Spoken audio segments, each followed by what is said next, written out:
Often when we think about starting seeds, we're picturing a nice, cushy, warm indoor environment while it's still cold and snowy outside. But that cold, snowy weather may actually be exactly what that plant needs in order to germinate.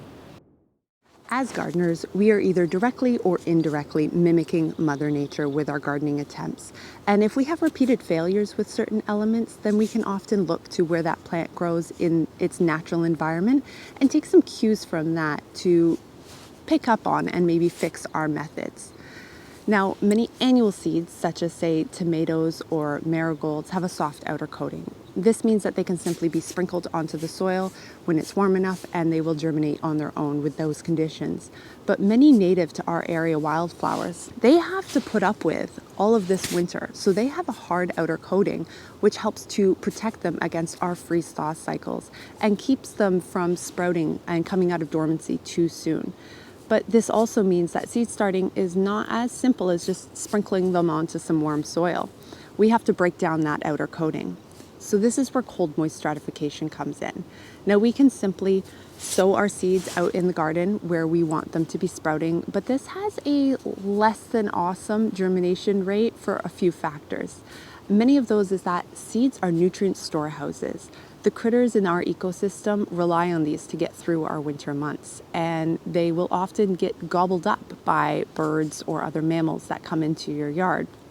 The other problem could be that they could get blown into somebody else's yard from wind or some water runoff, either spring rain or the winter snow. They may just relocate and not be in the area that you wanted them to be in. And they may just have spotty germination due to inconsistent access to moisture levels, sunshine, etc. So there are typically 3 different ways of applying cold moist stratification in a more controlled environment to get great results. And the first is still sowing things outside, but sowing them into seed starting trays or containers. A lot of people will often use solo cups for this. And you still have to safeguard them because otherwise you're still going to have critters and birds coming along trying to dig up your seeds and eat them. And you may still have overflow issues from water splashing into them.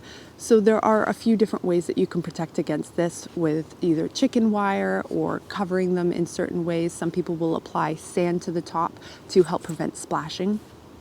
But we're often inside in the wintertime and not outside checking on our seedling trays.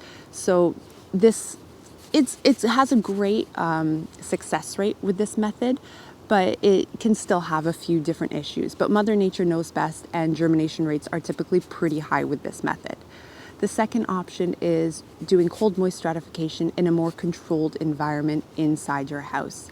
And this involves you mimicking Mother Nature, utilizing your fridge.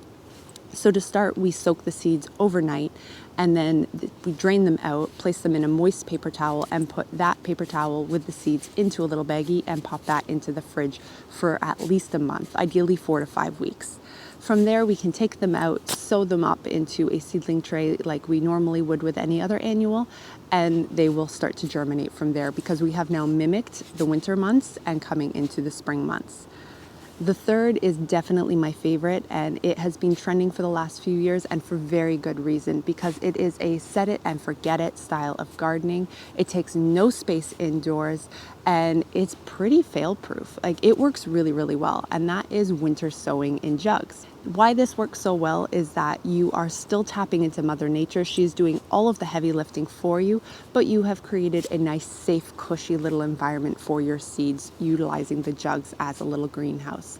So to create this, you simply wash up an old juice jug. The bigger the jug, the better. This helps to get good airflow within the jug, keeps your seedlings from growing too big and crowding out the space, and also helps to prevent the jug from getting tipped over in any heavy winter winds that we experience. So you want to wash the jug, slice it around the middle, leaving a hinge just so it's easier to close back up.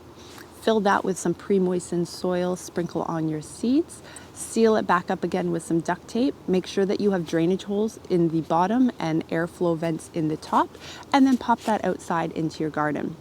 Oh, I have a far more in-depth video on this that goes over the step-by-step and also links to what seeds work well, because this method works for far more than just seeds that require cold moist stratification.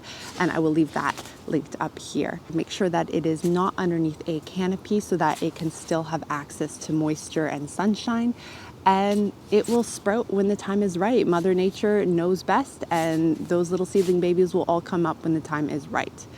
So if you would like more native seed and native plant inspired videos for Southern Ontario, then make sure to check out this video over here and come back and join us for more gardening in Southern Ontario and nature inspired activities.